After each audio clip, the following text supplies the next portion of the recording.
Hello everyone, welcome to mobile বাজ। আজকে আমি কথা বলবো Xiaomiর আপকামিং স্মার্টফোন Xiaomi 13T এই স্মার্টফোনটি নিয়ে। এই স্মার্টফোনটি রিসেন্টলি গ্লোবাল মার্কেটে লঞ্চ হয়, যে স্মার্টফোনটি ৮০ থেকে ৯০,০০০ টাকার আশেপাশে লঞ্চ হতে পারে।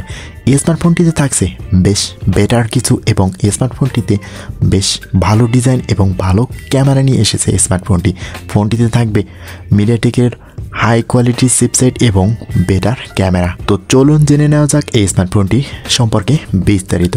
প্রথমে যদি এই স্মার্টফোনটির ডিজাইন এবং বিল্ড কোয়ালিটি নিয়ে কথা বলি, ফোনটি দেখতে বেশ চমৎকার। Dot notch display, bezel-less display হওয়াতে দেখতে অসাধারণ। আর ব্যাক প্যানেল নিয়ে যদি কথা বলি, ব্যাক প্যানেলটাও অসাধারণ ডিজাইন এবং বিল্ড কোয়ালিটি অসম্ভব সুন্দর, এবং হ্যান্ড ফিলও বেশ অসাধারণ। এই স্মার্টফোনটির ব্যাক প্যানেলটা গ্লাসের এবং যেটি দেখতেও বেশ অসাধারণ, এবং ফ্রন্টের ফ্রেমে প্লাস্টিক বিল্ডের তৈরি। ফোনটিতে থাকছে IP68 এর ডাস্ট এবং ওয়াটার রেজিস্ট্যান্ট, যেটি বেশ বেটার। এই বাজারের স্মার্টফোনে পাওয়াটাও অস্বাভাবিক কিছু নয়। স্মার্টফোনটি ওয়েট থাকছে 193 গ্রাম এবং থিকনেস 8.5 মিলিমিটার। ফোনটি থাকবে তিনটি কালার, অ্যালপেন ব্লু, মিডিও গ্রিন এবং ব্ল্যাক কালারে। ওভারঅল ফোনটির কালার তিনটিও বেশ অসাধারণ, এবং ফোনটি দেখতে এবং ফোনটির ডিজাইন এবং বিল্ড কোয়ালিটির দিক থেকে যথেষ্ট সুন্দর। অর্থাৎ এই স্মার্টফোনটির আউটলুকটা অসম্ভব সুন্দর। এরপরে আসে স্মার্টফোনটির ডিসপ্লে সেকশনে। ফোনটির ডিসপ্লেতে অফার করা আছে 6.67 ইঞ্চির একটি অ্যামোলেড 68 বিট কালারসে 144 হার্জ রিফ্রেশ রেটের ডিসপ্লে, যেখানে অফার করা হয়েছে dual vision, HDR10+, 1200 NEET SBM এবং 2600 নিট পিক ব্রাইটনেস।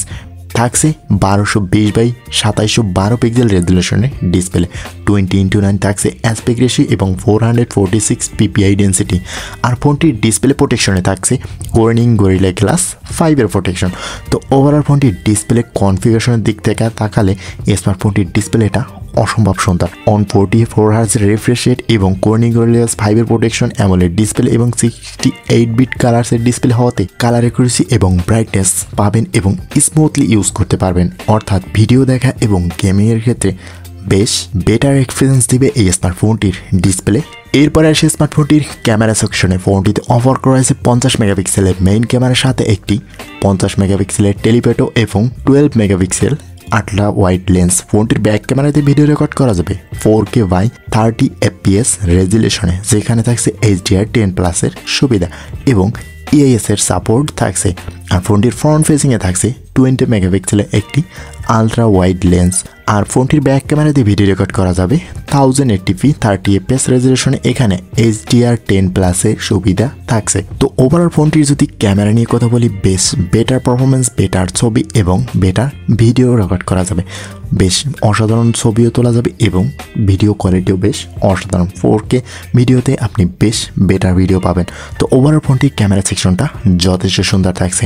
এরপরে আসি স্মার্টফোনটি পারফরমেন্স সেকশনে। ফোনটিতে অফার করা আছে মিডিয়াটেক ডায়মেনসিটি 8200 এর একটি আলট্রা 4 ন্যানোমিটার চিপসেট, যার CPU হিসেবে থাকছে 3.1 GHz অক্টাকোর এবং GPU হিসেবে থাকছে মাইলেজি 610 MC6।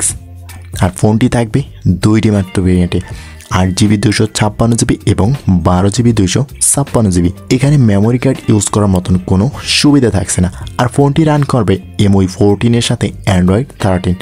তো এখানে Android 14 ভার্সনটা হলে বেটার হতো।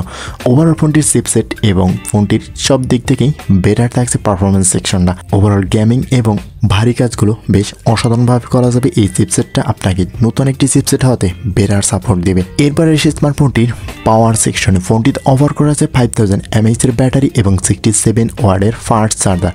ফোনটিকে ফুল চার্জ করতে 42 মিনিটের মতন সময় নেবে। তবে এখানে আরও বেটার ব্যাটারি চার্জিং অপশনটা দেওয়া উচিত ছিল। এখানে হয়তো 100 এম্পিয়ার বা 80 এম্পিয়ারের চার্জিং ওয়াট দেওয়া উচিত ছিল, তাহলে হয়তো বেটার হতো। ওভারঅল 5000 mAh ব্যাটারি দিয়ে পুরো দিন অনায়াসে ইউজ করা যাবে। বেশ ভারী কাজবাজ করেও পুরো দিন চালানোর মতন সুবিধা থাকছে। এরপরে এসে স্মার্টফোনটি কানেক্টিভিটি সিস্টেমে। ফোনটিতে থাকছে স্টোরিও স্পিকার 3.5 মিলিমিটার জ্যাকটা মিলবে না এবং থাকছে under display fingerprint sensor, bluetooth 5.4, GPS, USB type C port এবং ডুয়াল ব্যান্ড ওয়াইফাইয়ের সাথে এনএফসির সুবিধা। তো এই স্মার্টফোনটি যদি 80 থেকে 90,000 টাকা এই কনফিগারেশন নিয়ে লঞ্চ হয় সেক্ষেত্রে আপনার কাছে কেমন হতে পারে অবশ্যই কমেন্ট করে জানাবেন। আজকের ভিডিওটি এই পর্যন্তই, কথা হবে নেক্সট কোনো ভিডিওতে। ততক্ষণ পর্যন্ত ভালো থাকবেন, সুস্থ থাকবেন, আল্লাহ হাফেজ।